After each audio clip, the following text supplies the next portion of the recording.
Victory Monday here on Big X Sports Radio. Thanks for tuning in to another week's edition of Mondays with Dalton, Pence, brought to you by the Collier Law Firm. Dalton, Pence, Roman Kelly, and Matt Childress taking you up till about 6:30 tonight. Don't forget, with this station being really big on Indiana sports, the Hoosiers kind of have a decent game tonight. I don't know that it's all that big of a game, but they will have that coverage beginning at 6:30 on the evening. Is your mic on? Yo. I can't hear you. Yo. Matt, can you hear him? Yo. You switch it up on me? There we go. Oh, you're on the blue one. Okay, I didn't see it. Sorry about that. You put producer Matt back as a producer, and look what happens. Can't even hear out of the microphone. Dude's sitting there watching Patriots highlights from yesterday.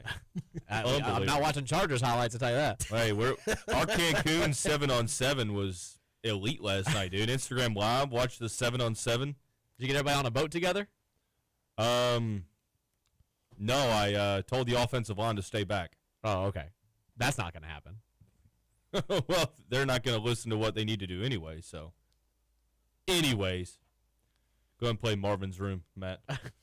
I'll cue it up for him as soon as you start talking about Jay Herbo. Yeah, man, he's man. I feel bad for the guy. Get the man some help. If man. Gosh, if was relating to hypothetically getting some pass protection, I'd love it.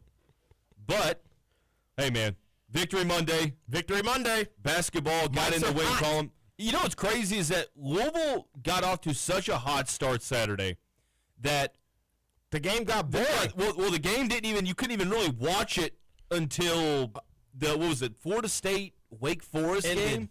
It was already 13-0. Yeah, you had to go over to ESPN News where they had the 2025 Nulu Goat Racing Championship Bachfest on instead. Who won? Don't even know. I did like the Nulu Goat Racing Fest shout out. I can't believe that was on ESPN. That's a major sporting event. Nulu, our goat race championship down in Nulu was on ESPN. Was that where it was? Well, it's like it didn't happen over the weekend or anything. It happens every year. But I think it happened months ago, like in the summer, and they just put it on ESPN. Yeah, it's right before during the summer. primetime television. It's every spring. So it said go over to ESPN News to watch the game at the start of the Louisville game, right? You can bet on it. ESPN News.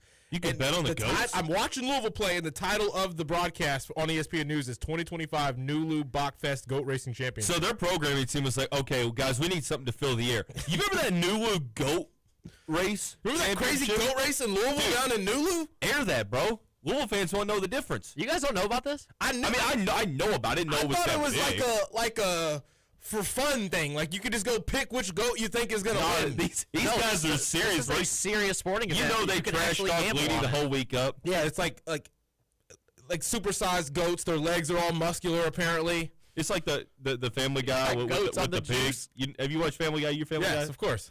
Oink, oink. Yes. Show him, pig. He's like, what do you mean you have a genetically perfect pig? Brian's like, oh my God. Oink. Are those fists? Damn right. No, but Louisville was completely dominant. It was probably, all things considered, like team and competition considered, like I'm not really looking at the mid-major games. This is probably the most dominant performance that Louisville's had. I'm not sure that there's any major takeaways from it other than that you dominated an inferior team that you were supposed to, and we'll get to that here more in a second. Women's basketball, Amari Berry said, I'm not losing. Yeah.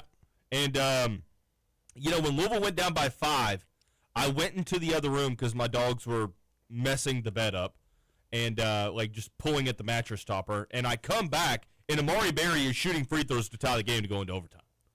And I rewinded a little bit. Amari Berry hits the 3. Clutch. She hits the 2 free throws, hit a couple shots in overtime. Louisville with a big win in Raleigh. 11 straight wins for Jeff Walls' Cards.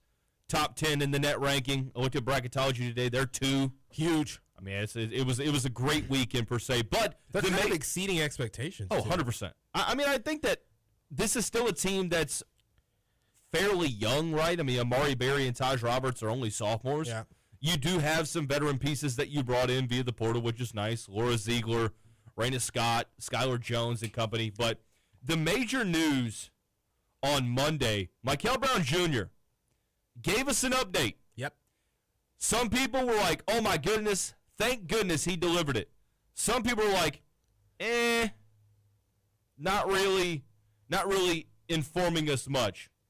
502-414-1450, the Game Day Men's Health text line. Get any thoughts in. Let's see. Scoots Hater says, Scoots has a hater on here? He does. Dude has made it.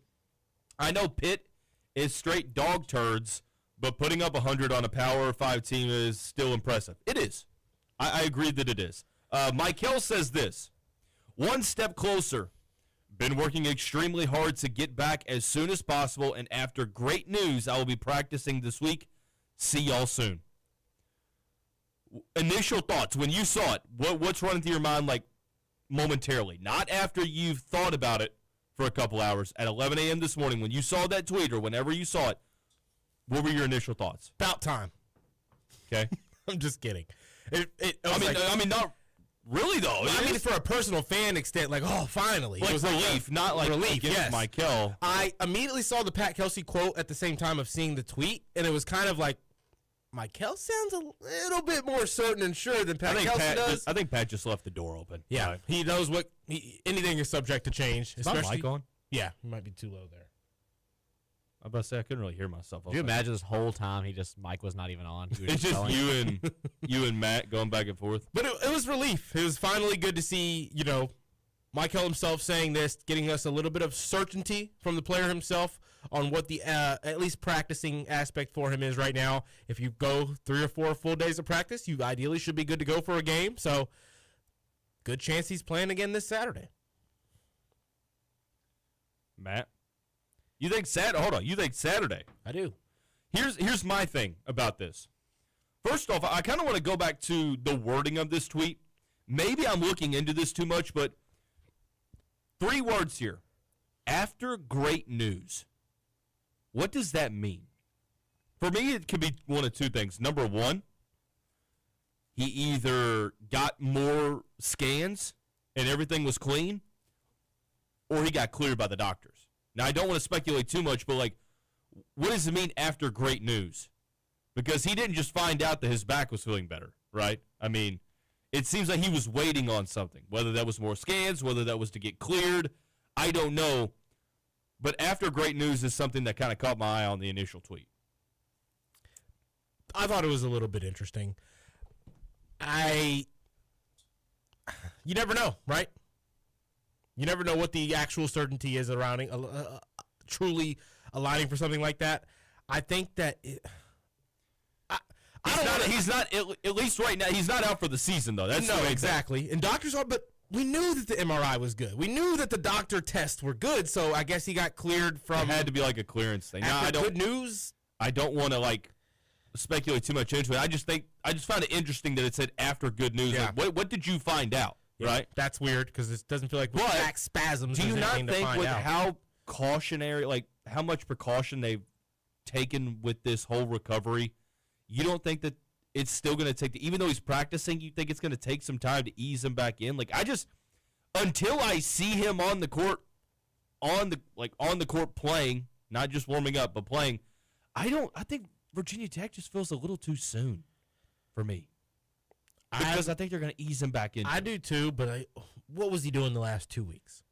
If not resting, taking it off. Yeah, but then how long do you need to ramp back up? Yeah, I'd say 4 to 5 days.